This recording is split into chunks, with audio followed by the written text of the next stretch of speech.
Pada saya, rakyat juga mahukan Perdana Menteri bukan sahaja bersih, tetapi mesti dilihat bersih.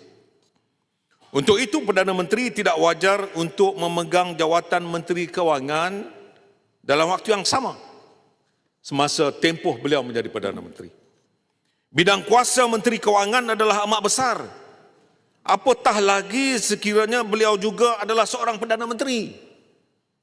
Kalau beliau Perdana Menteri memegang tampuk kementerian lain, tak apa. Tetapi bukan Menteri Kewangan. Sudah banyak kuasa yang kita berikan kepada Menteri Kewangan. Apatah lagi bila beliau juga merupakan Perdana Menteri.